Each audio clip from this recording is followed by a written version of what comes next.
Me parece que este foro, aquí es donde se debe de debatir lo técnico con datos como los que nos acaba de dar el maestro Sarre. Esa es la información que necesitamos, no la información que nace desde un caso, desde el sentir o desde lo que pretendemos hacer o no hacer. Incrementar los delitos de prisión preventiva oficiosa sí es una contrarreforma y ahorita es algo que nos está distrayendo de lo que verdaderamente viene en este sentido. Estas propuestas de CONAGO y la que fue presentada en diputados el 9 de febrero son regresivas y contrarreformistas de lo que ya se ha logrado en el sistema acusatorio. Se dijo anteriormente en la mesa anterior que no es contrarreforma porque no violan principios y no se reforman artículos constitucionales. Pero déjenme decirles, viola el principio de progresividad porque son derechos que ya se ganaron. Viola el principio de contradicción, la prisión preventiva oficiosa. Viola el principio de presunción de inocencia. Viola la igualdad entre las partes. Viola los principios de una audiencia pública y oral.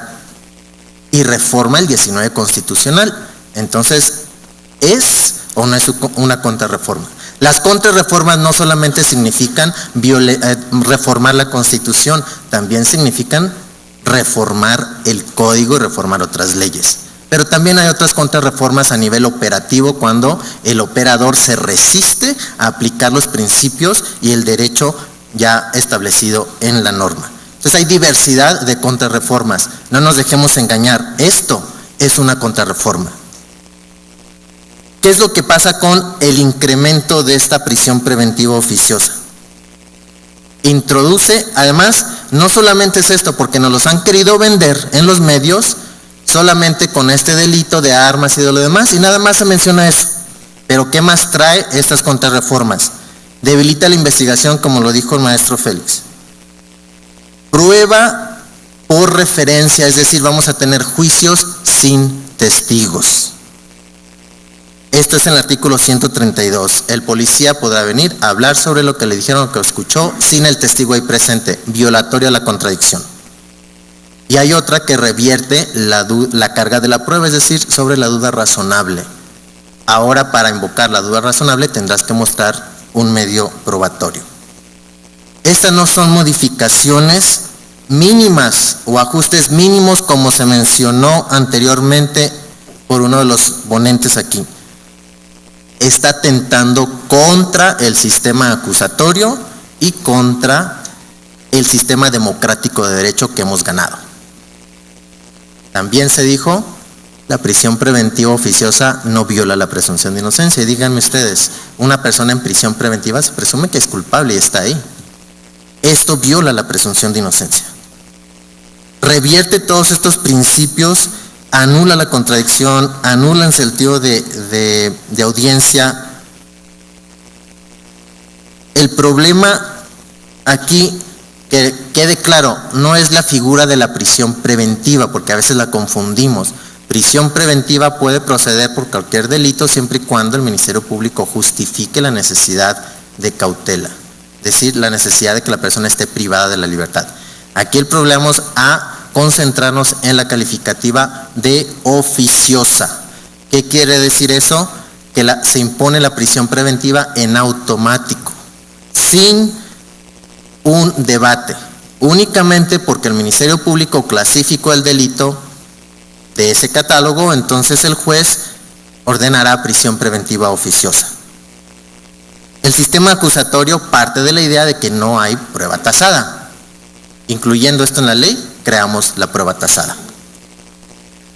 Y lo oficioso tasa esa decisión que debería ser en libertad probatoria del propio juez. La medida cautelar, es que creo que aquí tenemos confusión, senadora, lo que es medida cautelar con lo que es prisión preventiva y sanción. Ese es el gran problema. En estos últimos 10 años no hemos logrado entender ni la presunción de inocencia ni la figura de la medida cautelar. Prisión preventiva no es una sanción, pero de la manera en cómo se está argumentando, que la peligrosidad y que lo demás, esto estamos ya diciendo vamos a ponerle una sanción anticipada antes de llegar al juicio. Entonces tenemos ahí es la prisión antes de saber si la persona es o no responsable. Tenemos que entender, no hemos logrado avanzar en entender lo que esto es. El problema es en esa oficiosidad. Tenemos que entender que la medida cautelar es procesal. Tenemos que entender que no es una sanción, que tampoco es para reinsertar, porque a veces también la confundimos con reinserción, no es para eso. Tampoco es para reparar el daño, y aquí tenemos otra confusión, artículo 139, donde quieren pretender reformar para establecer la providencia precautoria para reparar el daño hasta que la sentencia quede firme, y confundimos las dos figuras y tenemos sanciones anticipadas por todos los lados. Algunos de los delitos que se pretenden incluir, no solamente es el de armas ni el de robo de hidrocarburos. La propuesta de CONAGO trae robo de vehículos con o sin violencia, y aquí lo mencionaron. Autopartes, encubrimiento, robo de transporte, robo de casa habitación con o sin violencia. Díganme, todo va a ser prisión preventiva oficiosa. Y aquí nada más para contestarle al subprocurador jurídico de la Ciudad de México, que dice que la prisión preventiva no viola la presunción de inocencia, y no sé de dónde vivimos. O sea, verdaderamente no sé en qué país vivimos cuando decimos que no se viola la presunción de inocencia cuando una persona esté privada de la libertad. Una persona presuntamente inocente privada de la libertad. Vamos a hablar un poquito del estándar internacional, tal vez esto nos ayude a entender un poquito esta figura, porque yo ya no entendí nada. El estándar internacional dice que la prisión preventiva es excepcional. Se debe de imponer de manera con razonabilidad y con proporcionalidad. Y para corregir, representante de Comisión Nacional de Seguridad, la medida cautelar no se impone por peligrosidad, se impone por peligro de sustracción, que son dos cosas totalmente diferentes. La libertad puede estar subordinada, nos dice el derecho internacional. Prisión preventiva no lo prohíbe el derecho internacional, dice que debe ser excepcional, pero la libertad sí puede estar subordinada a medidas cautelares, por cuando se logre sustentar peligro de sustracción, peligro de obstaculización.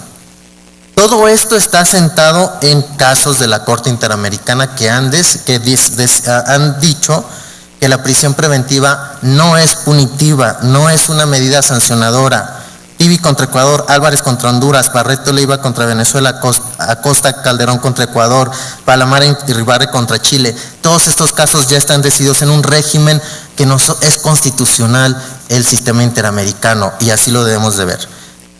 La Comisión Interamericana sobre Derechos Humanos, en su informe del 2013 sobre prisión preventiva, da esta recomendación C.13. Toda disposición que permite prisión preventiva por la clasificación del delito deberá ser derogada. Y ahora México no está cumpliendo con esa recomendación del sistema interamericano. México va al revés, va en contrario al propio sistema. ¿Somos parte del sistema o no somos parte del sistema? Eso lo tenemos que decidir con estas reformas. Con la prisión preventiva oficiosa no se prueba la necesidad de cautela, sino que únicamente por la clasificación el juez le impondrá. La otra que tenemos aquí va a violar la libre valoración del juez cuando estén las partes debatiendo si se justifica o no la necesidad de cautela, pero con esto le amarramos las manos al juez, violamos el principio de libertad probatoria. Algunas de las recomendaciones: fortalecer al Ministerio Público para que logre justificar esa necesidad de cautela. Y aquí es donde nosotros exigimos una fiscalía que sirve, reforma el artículo 102 constitucional para tener la autonomía de las fiscalías técnica y operativa. Eso necesitamos. No estamos atendiendo el mal. Fortalecer a la policía, fortalecer a la fiscalía. No reformar la ley para que nos ayude en lo que no estamos haciendo. Ahora se está hablando de las unidades de medidas cautelares, las UMECAS, y ahora decimos, es que no podemos quitar la prisión preventiva oficiosa porque estas unidades no están. Cuando se dio la reforma constitucional no existía ni la idea de las unidades. Yo fui una de las personas que ha estado trabajando por 10 años en las unidades. Ha sido un cuesta arriba trabajar y convencer a los gobiernos. En el 2004, cuando se crea el código, esto entró por debajo de la mesa. Y ahora estamos culpando que porque no hay unidades tenemos que tener prisión preventiva oficiosa. Déjenme decirles, solamente México tiene unidad de medidas cautelares, Latinoamérica no lo tiene todavía. Ellos no tienen prisión preventiva oficiosa, nosotros sí. La puerta giratoria. Yo nada más les doy el dato de las unidades que a nosotros nos reportan el grado de cumplimiento. Personas que enfrentan procesos en libertad, el 90% está cumpliendo. ¿Dónde está la puerta giratoria? Ese es el dato que tenemos que analizar. Pero también hay que reconocer que la unidad de medidas cautelares no es una solución mágica, porque ahora vamos a crear algo y no le vamos a dar el recurso, el personal necesario, el salario necesario. Hay estados que el salario de un supervisor por mes es 5,000 pesos. Hay estados que no tienen gasolina ni coche para supervisar a las personas en libertad. Hay estados que no tienen unidades, la federación no la tiene, apenas la creó por todo este movimiento social. Cuando tenemos desde el 2006 de la reforma, el 2014 del código. Entonces, ¿qué necesitamos? Necesitamos fortalecer, necesitamos, y otra cosa que están planteando, una detención automática del supervisor cuando incumpla con una cautelar. Eso es el problema. Cuando el supervisor reporta al Ministerio Público que no se está cumpliendo con una cautelar, el Ministerio Público simplemente se espera y no pide una audiencia. El problema es el Ministerio Público que no está pidiendo la audiencia para revisar esa situación. Esto está en el artículo 174. El supervisor no es policía. Y créanme ahorita el peligro que la unidad federal esté bajo la auspicia de la Policía Federal. No es una unidad policial, no es una unidad que puede detener, no es una unidad que debe tener armas ni celdas, pero la lógica va hacia allá. Entonces lo que estamos creando es violaciones de derechos humanos una tras otra con estos, entre comillas, ajustes mínimos que dicen que van a poner.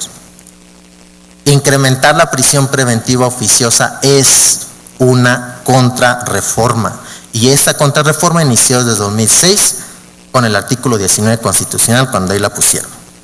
Tenemos que fortalecer las instituciones y verdaderamente sí necesitamos una justicia sin pretextos. Basta ya de estar echando la culpa a la ley o a otras cosas. Vamos a ponernos a fortalecer a la policía, a las unidades, al Ministerio Público, a la defensa pública, a los jueces y a todo el sistema de justicia penal. Justicia sin pretextos es lo que pedimos.